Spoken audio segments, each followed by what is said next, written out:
Hello and welcome to Rock and Roll on Action, the show where we take a random year and we delve into one film and one album from that year. Is that what we do? Yeah, well, apparently. I didn't know. Who are you? I'm Sean. I'm a musician and I hate films. And you're a filmmaker who hates music. Is that right? That's something like that anyway. We've been away for a month or so, maybe a little longer. Month? It's been a while. It's been good, hasn't it? Yeah, it's great. The year that we were randomly given in our spin at the end of last episode was 86, which was good because we'd already done 1980. We just did 1980. So it's always good to do some 80s, I guess. I don't know why our spinner refuses to give us the 70s. I want the 70s. Yeah. I really want the 70s. I'm terrified to do the 70s and I'm excited to do the 70s because there's so much I want to do from each individual year. Yeah, maybe we should just only do the 70s from now on. Let us know in the comments below. So the album we're doing is Paul Simon's Graceland, classic album. Brilliant. Mentioned it quite a lot actually last week when we were talking about Talking Heads. Of course. It's quite similar. Yeah, they're two albums kind of in conversation with one another, I think. And maybe we'll mention Talking Heads again. No. If you haven't listened to that, why don't you give it a little spin? Yeah. But we'll jump into Graceland in a bit because first up is, of course, our film. Spike Lee's She's Gotta Have It. His debut movie. And we'll talk about that later in a few seconds. No, we're going to talk about it now. Oh, we're talking about it now. Okay, I can't wait. Oh, God. So, Brooklyn, 1986. We've got a 29-year-old Mr. Spike Lee. I'm guessing he was probably 28 when he actually made this. So this technically had a budget of $175,000 US dollars, but on set, they only had 28,000. That's still a lot.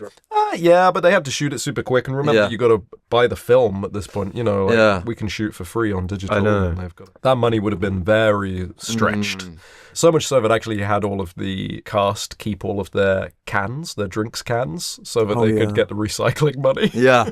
Was it actually cheaper to do it in black and white? Yeah. Yeah. Certainly on 16 mil. Yeah. I don't think it really would have made much difference once we were on 35 because we spoke about Elephant Man last week. Yes. Okay. It was no easier really to shoot it on black and white. That was purely a creative decision. For this, it is about the money. Okay. The film is in black and white, I should say. Yeah. But before we jump into all those specifics, I mean, what do you think? Have you seen this before? No, I haven't seen it before. I saw it before today. Yeah, okay, that's good. You know, I'm not a film expert, but I watched this. I mean, obviously, it's in black and white. There's like a jazzy soundtrack that we'll get into. We will. I was thinking, reminds me of like the French New Wave a bit, you know? And also the plot. I always talk about this film. I don't know why. But there's a film called Jules and Jim. Yes. Which is basically this, but it's two guys who are vying for the love of one woman. Yeah. This is a parody of it. Yeah. There's three guys who are all having sex with this one woman.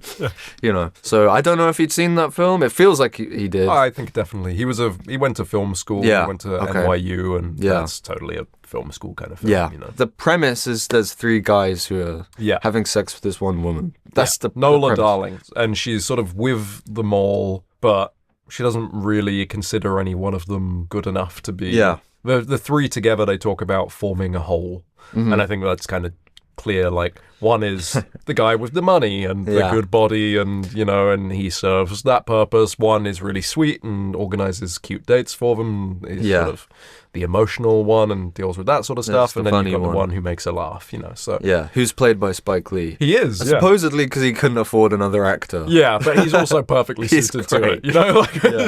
He couldn't have played the other. He's 100% the best character. Yeah. Oh yeah. And he's a dick. Everyone is a dick in this film, but he's also very funny. I don't think they're dicks. No, I think they're just dumb, kind of. Greer is a dick. Yeah, Greer Child's the rich playboy. Yeah, I love that scene with Greer where they're about to have sex. Oh, she just wants to jump in bed, and then he's like pristinely folding up all of his clothes. Yeah, that's so funny. And it goes on for so long. I know. You think he's finished folding, and then it will cut back to him, and he's still folding it, or like he's like putting it gently on the chair. That's so funny. Good. But anyway. Nola Darling is played by Tracy Camilla Johns. Jamie Overstreet, who's the sort of sweet one, is played by Redmond Hicks.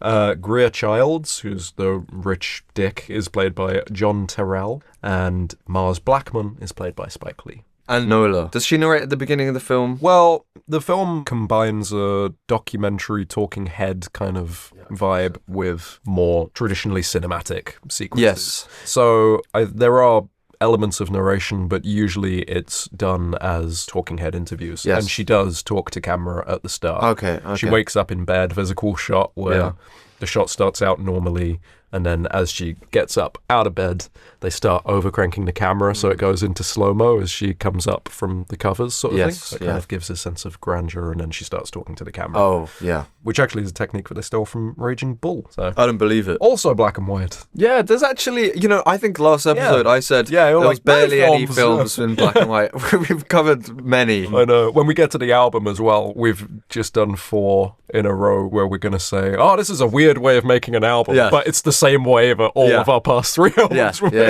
So most of the talking heads are the 3 guys. Sorry to talk that's about the confusing. talking heads. Talking head interviews. Yeah, talking head interviews are the 3, what do we call them, suitors? Yes. And it's kind of done from their perspective. Yeah. And this film, I don't know if you saw, was actually... No, I didn't see it.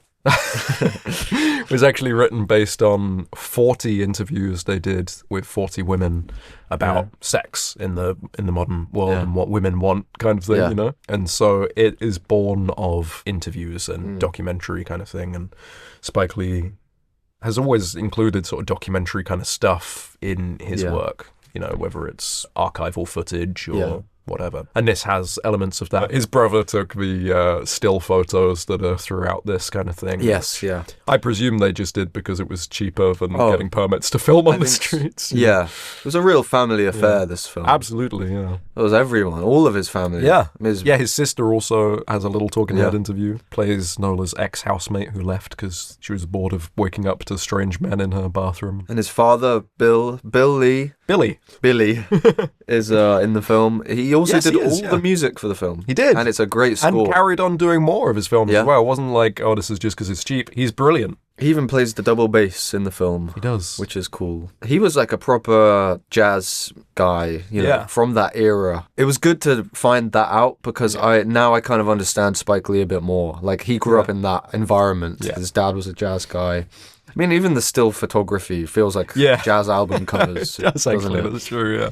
It's cool. It made me want to listen to a soundtrack album of it. I really liked it. I was assuming it was just like he'd got it from a record or something. Yeah. If you're going cheap for a film. Yeah, of course, yeah. But it fits the sort of the Brooklyn landscapes and the... And as someone who's never been to Brooklyn, this is a very Brooklyn film, isn't it? Yeah, very much. Oh, yeah. I guess. Yeah, I don't know. But Spike talks about he grew up in Brooklyn and he wanted it to kind of reflect it. And, where Jamie is being interviewed is, the park where he used to hang out and grow up as a kid and all of that. And they're all locations that he just had access to and knew intimately. Yeah, that is one of my problems with the film is that sometimes you see New York films and it just, you start to get annoyed at the characters. You're like, oh, these are just New Yorkers. I don't, maybe it's because I'm English. You think these guys feel too New York? There's something really obnoxious about people who live in New York, in my opinion. I've decided. Like halfway through watching this, I was like, yeah, sometimes these people annoy me because they just act like they're in a movie. You know what I mean? They are in a movie. Oh, yeah, might be why. That's the problem. They're all in movies. Yeah, they act like that. Like their lives are important. Yeah. Our lives aren't important. Stop acting like it. But is that not kind of the point of the film? That this is normal and that everyone's constantly trying to diagnose Nola. Like, she's called sick, she's called a freak, she's told that, there must be something wrong with her. People are theorizing constantly in their interviews about why she is the way she is, why she wants to screw and whatever. And then the kind of conclusion that she comes to at the end is she's just like, I just like what I like and it's just normal, like you wouldn't ever go at a bloke for doing the same thing, and it's just that sort of... So maybe the point is that these aren't particularly lives worth exploring, it's just... Yeah. It's just a normal see life, that, yeah. I find it funny how the 3 guys are so against her sleeping around. Yeah. But there's a few times where Greer will be like, do you want to go away with me on a trip? And she's like, if I have to make a decision now, no. And he's like, well, think about it. Like, if they really don't want to go to sleep around, just leave her. Yeah. Find another girl. Yeah. But they're so determined that they'll just, like, stick around and just hope that she chooses them. Yeah. They don't have any self-respect. They're all terrible options, really, in their own ways. I mean, Yeah. Jamie seems like he's probably a fairly good option at the start, and then just slowly reveals himself to really not be. Yeah. Why would she choose any one of these guys? They're all shite. Yes. Yeah. But that's kind of the humor about it. Like, there's a scene where all three of them are having dinner with her, and they're just arguing. But they're all aware of each other as well. But they're just pathetic. Like, they could just leave if they don't like it, you know? Yeah, but also, I feel like it's also a study of how pathetic men are. Yes, exactly. But that's why I was asking you earlier if she narrated at the beginning, because I feel like a lot of the interviews are the men. Yeah. And it's kind of from their perspective, and they clearly don't understand her at all. Yeah, she says at the end that maybe people understand parts of me. But... And they discuss her like she's the object of the play, the film, rather than the subject, if you see what I'm saying. Okay, yeah. Like, she's like a mystery to them, and she just acts in mysterious ways. Yeah. And it's not till the final interview where she explains that she doesn't need to explain it. Yeah. She's just like, I like doing this. Yeah. That's all you need to know. That's all there is to it. But yeah, it's kind of interesting. I think even today, if you made this film, it would still be quite sort of forward-thinking in terms of its representation of relationships and, I guess, polyamory. But I know that Spike Lee said that he was very keen to represent black love on screen. He said the MPAA, I think, were demanding cuts. And he said it was because they were uncomfortable watching black love or black sex or whatever. Yeah. Which, I don't know. But all of those scenes are shot gorgeously. Yeah. Like, it's a really interesting contrast from how sort of flat and just documentary looking a lot of the interviews are and some of the more verite stuff. Yes. And then as soon as you're in a love scene or it's night or whatever, it goes into this beautiful sort of noirish, chiaroscuro, dark, like, you just see... And what does that mean, chiaroscuro? It's dark.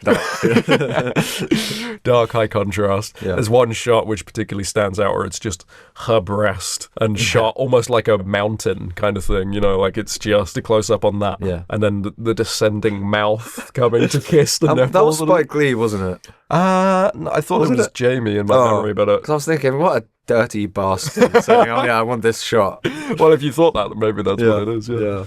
But it's a beautiful shot. It's almost sort of Bergman kind of like that persona, kind of the way that he sort of has faces and they sort of in deep shadow and it almost just becomes abstract shapes and silhouettes kind of thing, and all of the love scenes are sort of shot like that. It's very artful and quite beautiful to look at. And the cinematography was by Ernest Dickerson. Yeah, Dickerson. He's now a big TV director. He does loads of stuff, but he shot Spike Lee's first few films. But yeah, speaking of Spike, he plays Mars in this. His intro is just brilliant. Just remember, it's just all these fast cuts, just details of like his trainers and stuff, and then he just rides a bicycle full pelt towards the camera, screaming. He lends a lot of energy to this film, I think, because it could very easily just be, oh, we're just sitting in a room and we're talking about this. Hey, baby, why don't you love me? Why don't you do this? Yeah. And he comes in and he's just like this hurricane of energy and excitement and really lifts the film up in a way that it kind of needs to succeed in the way it does. Yeah, well, him and Greer Childs, they're more of the comedic ones. Jamie's the serious suitor who's kind of a bit boring, and he does have a few scenes where it's just a bit, do you love me? It is like that. Yeah, it is, yeah. But I think the other two really help the film. Yeah, everyone is very kind of two-dimensional, I think, other than her, but that feels very purposeful. It doesn't feel like, oh, why are these characters just cardboard cutouts? They feel like, no, the point is that they each represent one sort of facet of what you could want in a relationship sort of thing, including the lesbian who's obsessed with her. Oh, yeah. Opal. And that's interesting, because otherwise you'd just think of it as like sort of men are one-dimensional, women have more multitudes. Yeah. Instead, there's something like, about Mary, there's something about Nola kind of thing. Yeah. Everyone's obsessed with her. Yeah, exactly. Yeah. But her character doesn't really go anywhere. But you could say Nola doesn't either. That's kind of the point.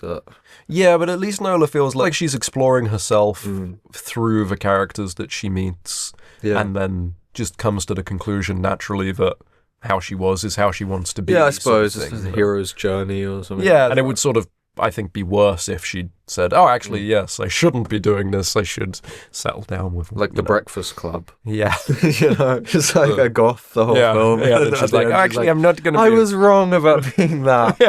I want to be a normal girl. Yeah, actually, her dad is played by Spike Lee's dad, Bill Lee. Yeah. He's the only one that says she's not so unusual. She was just a normal kid. She hates being called normal, but she's normal. Mm-hmm. That's pretty near the start of the film. Yeah. And that kind of sums it up, to be honest. Exactly. Yeah. I do feel like there is some stuff in this that is there to make it feature length. You know, I feel like this could be... Like the dancing scene? Yeah, that's very extended. Yeah. I feel, honestly, like this could be a perfect 5-star 30-minute, 35-minute film. I see what you're saying. You know? Yeah. And I enjoy this throughout. I wasn't really bored at any point or anything like that, but it does feel like there is fluff. Yeah, and it's not even a long film. It's like 86 minutes or something. Yeah, which is also the year, 1986. And it's got really cute end credits where it's everyone with the clap. Oh, yeah, you know. That's fun. That's nice. That makes it feel very homemade. It needed that, because I think if it just ended where it ends, it would have been kind of like, Yeah. I feel it like ends on a bit of a bummer. It does. And I was like so glad that they had just like the little goofy bit at the end. Oh, yeah. So you just mentioned that dance sequence. Yeah. So the whole film is shot 16mm black and white. 16mm, if you don't know, is the size of the film. It's smaller, so it's cheaper. And then they have the one sequence which I remembered being way later in the film. I've seen this a couple of times. Yeah. Where it just goes into beautiful... It looks like hypercolor. Yeah, it's incredible. Yeah, they introduce it by Jamie's going to take Nola out for her birthday, and he says, close your eyes and say, there's no place like home. Yeah. Like in Wizard of Oz. And then... like Wizard of Oz, the black and white turns into Technicolor. And I think it's even more shocking than Wizard of Oz. Yeah. Because at least Wizard of Oz, you know what you're getting into. Yeah. With this, it's just from very gorgeous black and white. I mean, like, this is a great looking film. Lovely, you know, but then the bluest sky you've ever seen with the reddest dress and like, it just looks phenomenal. And it's so out of nowhere. It's 35mm. The whole frame just feels like it opens up. The whole world opens up, and it's for almost no reason. Yeah, for no reason. It's a completely pointless scene where there's just two people dancing. Yeah. And it did make me worry, because I was watching it, I was like, I don't want it to go back to black and white. I loved the black and white, and I did. Once it went back, I was fine. Yeah. But like the colour was so nice. But it nice. does remind you of how gorgeous Spike Lee's colour is in general. How did colour work in the 80s? Like, did they still have to have like some sort of colour processing? No, the way that it used to be and the way that Technicolor works is that it would be actually 3 strips of film going through the camera at once. Yeah. So you'd have a red strip of film, a green strip of film, and a blue strip of film. When you put them together, they form an image. Yeah. So by the 80s, we were out of that Technicolor era, and it was just, capture color film like you do with a camera, a point-and-shoot camera. But it does look, I have no idea how you go about making it so hypercolor. I don't know, and I mean, it could be to do with the restoration, could it? Because possibly sometimes you see films that are re-released on like Blu-ray and like they've completely changed the color grading. Yeah. And we were watching this on Netflix, I presume you were on Netflix, What a nice thing to be able to watch it on Netflix. We haven't had that with any of the other films. And the reason it's on Netflix and has been for years is because Netflix took it and made it into a TV show a few years ago. Have you ever seen Spike Lee? Yeah, have you ever seen... No, I did. I only heard about it after I saw the film, and it was also on Netflix. Yeah. All I know about it is that Spike Lee said the rape isn't in that, because he felt a bit ashamed. So to be clear, in that part of the film, Jamie's had enough of Nola's antics, and so he goes off, and then she calls him later that night and is like, please come around. And he's pissed off, and she calls it a near rape. Yeah. But, I mean, it's a rape, Yeah. How many films have we done now that have rape and abuse in them? All of them. It's a bit gnarly. Yeah. He said that he took it too lightly and that he didn't want to do that. I guess I don't see it that way. I found it very shocking. But maybe I forgot that was in there. Maybe and I was like, that wasn't his intention to make it shocking. Maybe that's why he felt a bit ashamed of it. I don't know. But she does eventually choose not to be with him. You get that moment, which I think is for the people who want a romantic resolution, where she chooses one where she does choose Jamie and drop the other two. And then she says in narration at the end, she's like, actually, it didn't last long. I just dumped him. And good on her, I say, because... Good for her. Yeah, none of them were good options. I haven't seen the film. She returns in a later film. Right. I've not seen as many Spike Lee films as I want to see. No, me neither. So. But apparently she's older. Is she a Jehovah's Witness or something? He has a series of films, The Chronicles of Brooklyn. I think they're all set in the same universe, but I don't know if they're that. It's tangential. They're all part of the She's Gotta Have It cinematic universe. Exactly. But yeah, I found it really interesting to see where Spike Lee started. Yeah. And it was quite inspiring, you know. I thought, oh yeah, anyone could do this. Why don't we do this? Yeah. You know? Just cheap film that isn't Rapture. Yeah, we could do something more low-key. You know? Yeah. And I don't even think the acting's that good in this film. Yeah, I do think that the acting works very well for what it is and what it's trying to do, but taken out of the context of this film, without this specific script and these specific lines, I don't think it would necessarily fly. Some of it felt quite amateur to me. Yeah, but I think that does add to the charm of, you know, the film doesn't try to seem super polished. Like, it does feel a little rough and fun. But anyway, I suppose to wrap up, you know, this film was super successful, made on a budget of 175. Did it win any awards? Yeah, it was big in Cannes. Yeah. And then they were snubbed with Do the Right Thing a few years later. But did it get a standing ovation for 27 minutes? I presume so. I think it might have been 28. And there's going to be that one guy who has to be the last one clapping. Oh, that's me. That's the problem. No, I'm always the first one clapping. Yeah. So I'd start early and then leave, you know. But yeah, I think for the first theatre they opened in Brooklyn, it was the biggest opening that theatre had ever had. You know, It felt very Brooklyn, and people, you know, were local, loved it, and ended up raking in $8.5 million. Yeah. On a budget of 175,000. Yeah. That's insane. I think currently Obsession will maybe make a similar difference, you know, or something, you know, maybe that'll be even more in terms of indie films made on shoestring. But I stand by it. It's not perfect. For me, it's like a 7 out of 10? Yeah. 7 minus, maybe. Yeah, I feel like it's a sort of a strange length that either should cut out a load of stuff and be way shorter. Exactly. Or really explore stuff a little deeper and be longer. But. Yeah, 7 out of 10 is good enough. It's very promising. Yeah. And I can't wait to see what he does next. Oh, yes. Yeah. Yeah, did you see Highest to Lowest this year? No. But I did edit that. You edited the film? I told you that I had a dream that I edited Spike Lee's next film. And No?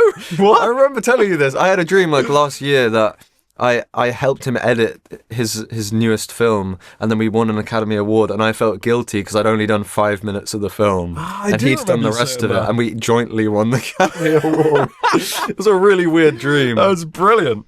And also raises a good point that he also edited this film. He wrote it, he directed it, he edited it. I mean, that's the film, unless you got anything else you want to say. Just peace and love. Yeah. Spike Lee wrote and produced this. Paul Simon wrote and produced Graceland. And he's also a guy who has 2 first names. Yeah. Paul Simon. Pretty good. He's okay. Yeah. No, he's nice. If you're watching Paul Simon, I think you're great. You've got great lyricism, a beautiful voice, a beautiful smile, and beautiful hair. Paul Simon seems obvious because he's so loved. But he's one of my favourite artists of all time. He's one of few artists with as many albums as he has that I've listened to every album of. And Graceland has for many years now been one of my favourite albums ever. Who is still making good music even in their 40s? I mean, not many people. I thought you could say in their 70s. No. Well, because Stranger to Stranger, his 2016 album, have you heard that? He still sounds like he's about 32. Yeah. Just his voice has always been pristine and remains pristine. Yeah. It's crazy how perfectly formed he has been from the start and remains. Yeah. Although I do feel like Graceland was a real turning point for him in terms of his career and in terms of the music that he made and has continued to then make ever since. But the older an artist gets, there's usually a period where they're out of favour. Yeah. When they're middle-aged, no one cares, they're washed up. Then they get old. If they've made it that long, they're suddenly like a legend. You know? Yes. So. Well, that's kind of the narrative that's drawn around Graceland, is that Paul Simon was washed up and he was done and no one gave a shit anymore, you know. And he had 2 albums which didn't do as great as, you know, everything else he's ever done, which has always been enormously successful, especially up to this point. Yeah. Hearts and Bones, the album before, which I actually loved that album, and before that One Trick Pony soundtrack to a film called One Trick Pony, which he was also in. and is the only Paul Simon album I don't like. Okay, I haven't heard it. It's the only one that's a shrug of the shoulders. Yeah. Every other album, there's ingenuity and something exciting and something to really hang your hat on. And that one's just kind of there. His life was probably boring, you know. He was just doing films. Like, he's got nothing to write about. Yeah, he was happily married at that time to Carrie Fisher. Who? She's Debbie Reynolds' daughter. Yeah, and I mean, Hearts and Bones, it was going to be a Simon and Garfunkel album. Yeah, and then he cut Garfunkel out. That was a big mistake. It probably wouldn't have flopped so hard. It would have done really well. Yeah, people would have been real excited. It was still riding the coattails of that brilliant Central Park reunion gig. It was still in the top 40, you know, but it was just nothing. But I think in that you can hear already melodically a move towards what he would be doing on Graceland. And Graceland is just it completely, fully realized. So Graceland is particularly renowned for its incorporation of South African traditional music, or more specifically Mbaqanga. I think that's how you pronounce it. And that specific genre actually originated in the early 60s. It's kind of like a street thing around Johannesburg, which draws on a load of South African genres. Yeah. But, you know, it's all about those kind of vocal harmonies, the rhythmic patterns, and the sort of those dance kind of stylings, which are all very present. Yeah. It also incorporates a kind of a Western jazz influence sort of thing. But it's interesting because I was looking into these African genres, and a lot of them already had influence from the West. Yeah. So it's like the African rhythms went over to America and then had like the minstrel stuff and ragtime and whatever and all that early stuff. Yeah. And then it comes back over and influences African music. And they're inspired by that, which is kind of odd. And now Paul Simon's coming over and taking this and adding that to the Western culture as well. Absolutely. And there is some controversy around it, people calling it cultural appropriation and stuff like that. But honestly, I just think this is just a guy who heard some music that he loved and wanted to introduce more people to it. And Paul Simon has a platform. Yeah. And he didn't do what Talking Heads did when they went out to the Bahamas. They just recorded themselves, but on a nice setting, and, you know, took some of the influence from local traditions. He was using local musicians and has, in every interview he's ever done about Graceland, always spoken about specifically those artists and gives them credit and written credit. He paid them $200 an hour instead of their usual $15 an hour. When he performed on Saturday Night Live after they'd recorded this, he got some of them over to perform with him, and then they did an extra recording session in New York where he paid them triple union rates. Like, he was not just saying, hey, let's just steal this musical stylings and palm it off as my own. He was a white savior. He was a white savior, you know?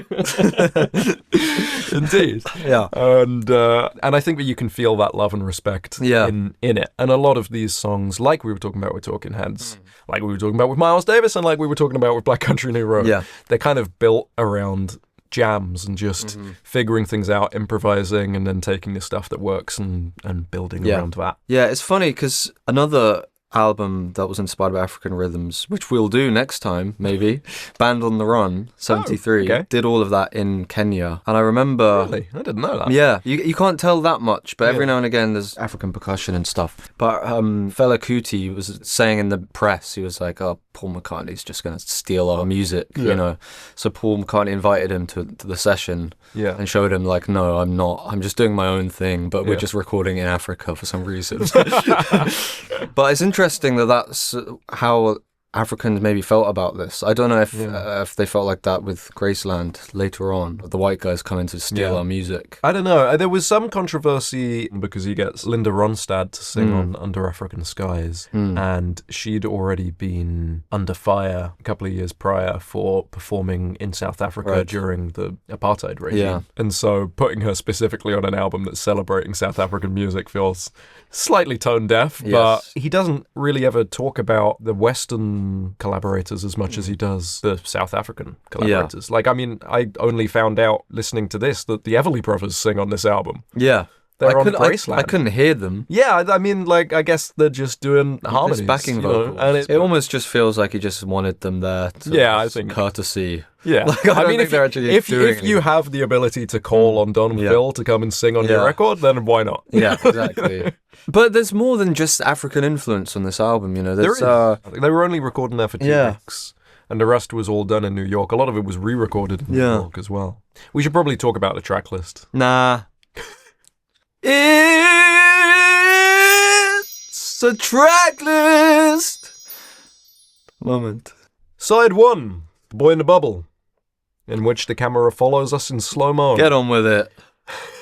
Track 2, Graceland, the title track. Track 3, I Know What I Know. That's kind of always the one that I have stuck in my head after. Yeah. I think Gumboots is track 4, which he was like, I should probably take this off the album, and he only left it on because it was the one that inspired the start of the album. Yeah. In fact, the little bootleg tape that he had that I think Heidi Berg from the SNL house band gave him was called Gumboots Accordion Jive Hits Volume 2. Yeah, well remembered.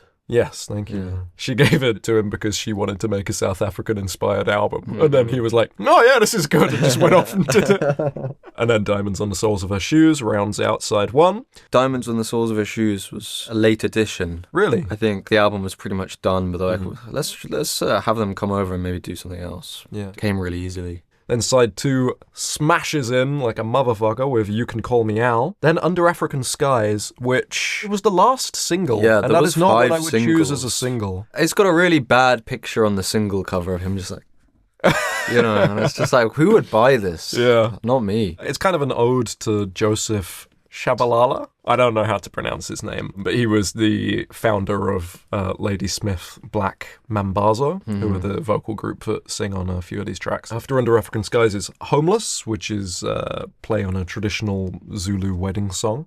And Crazy Love, Volume 2. Don't know why it's Volume 2. That Was Your Mother is the next song. I don't even remember that I couldn't tell you.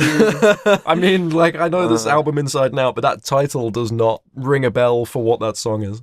Yeah. And then All Around the World, or The Myth of Fingerprints. Yeah. Which I love. And I've never really known what it's about, to be honest, but I just dig it.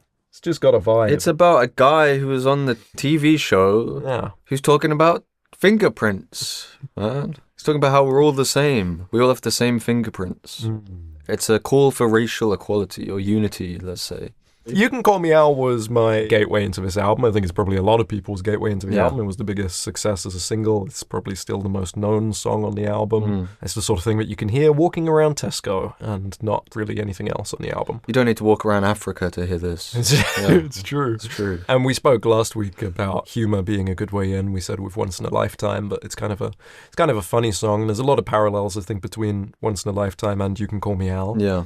They're both kind of about midlife crises, I suppose, in a way. Yeah. But this is, I think, the ultimate example as well of just lyrics that feel right. Yeah. Even if they don't necessarily make a ton of sense, they just feel good. They're just fun to sing.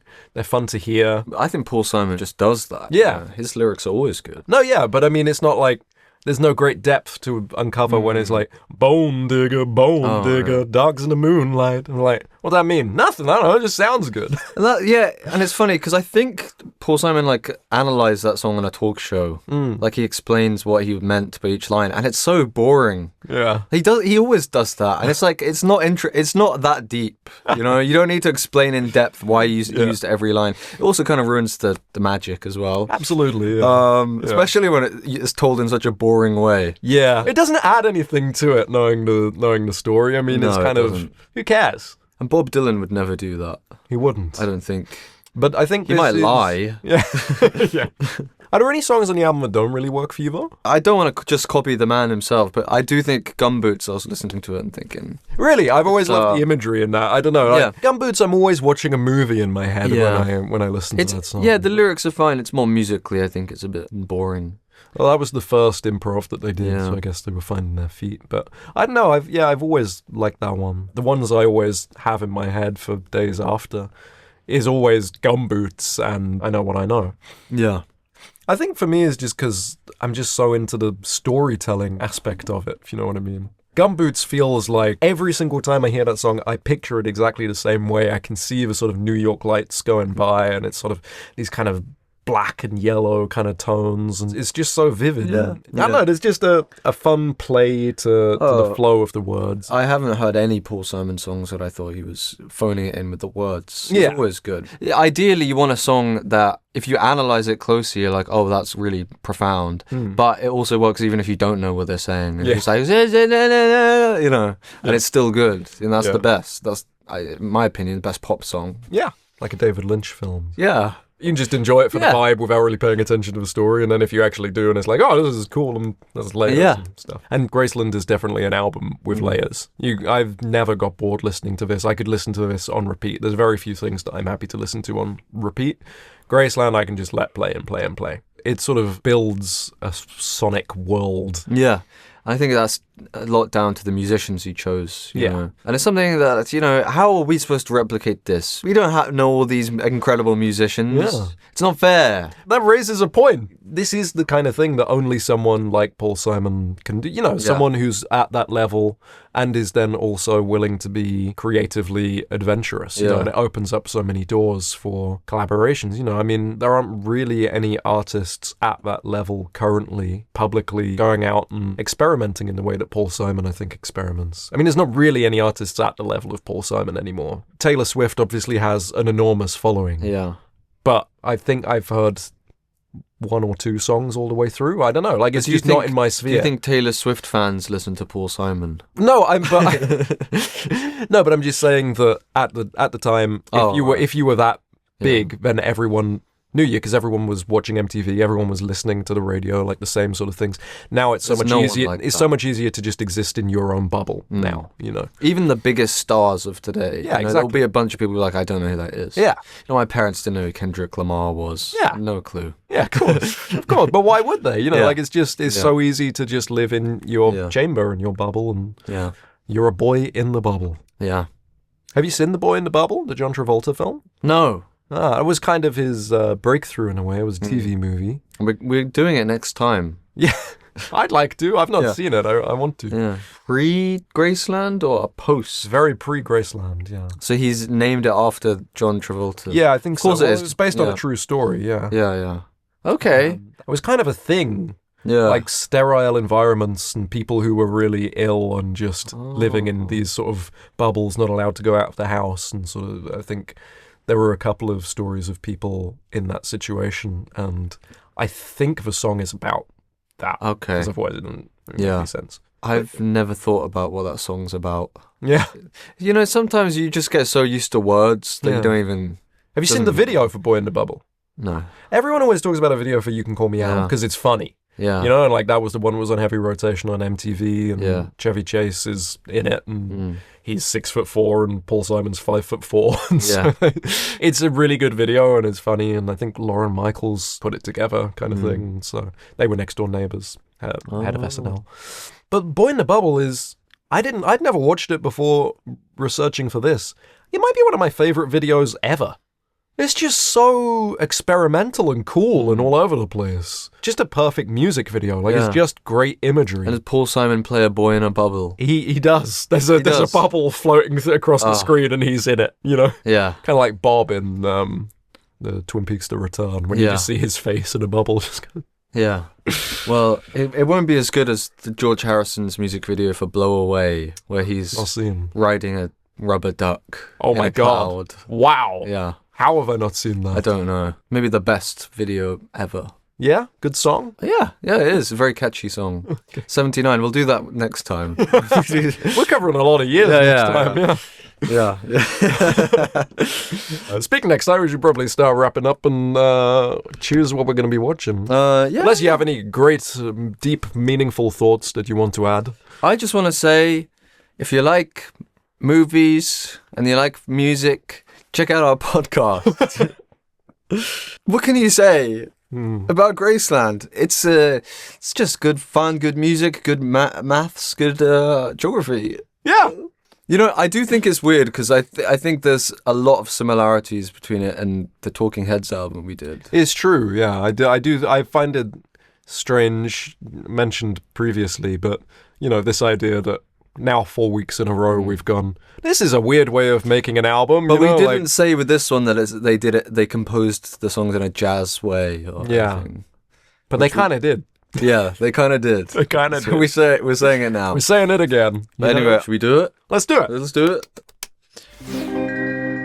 Okay, we've got the number generator here, 1950 to 2026, as usual. As usual. Let's see what happens. We're eternally stuck in the 80s. I don't want to do the 80s again. Well, Well, we have to. We have to. The people will murder us if we don't No, we have to stand by generator. Yeah. Well, what are we doing in 81? Nothing came out. Nothing came out that year. They were all getting ready for 1982. I know. They were getting all their good ideas ready. Yeah. I don't even know. Apart from Raiders, but... We'll do like a whole episode on Indiana Jones. Some of these magic trilogies we'll just do as a specific episode. Well, anyway, we'll decide what we're going to watch, but if in the meantime you want to try and sway our opinion, you can send us a message on the socials, or you can, of course, leave a comment down below. If you subscribe, of course, when we see that a thing is coming from a subscriber who also liked the video, then maybe we'll be a little more tempted to want to please that person. Oh, absolutely. Just saying. You know, But if you can't decide whether you want to subscribe, why don't you just watch another one of our podcasts? Another one of his Not one of the bad ones. Nah, there's loads of bad ones. Yeah. No, they're mostly good. They're mostly decent, yeah. I've watched almost most of them. See ya next time.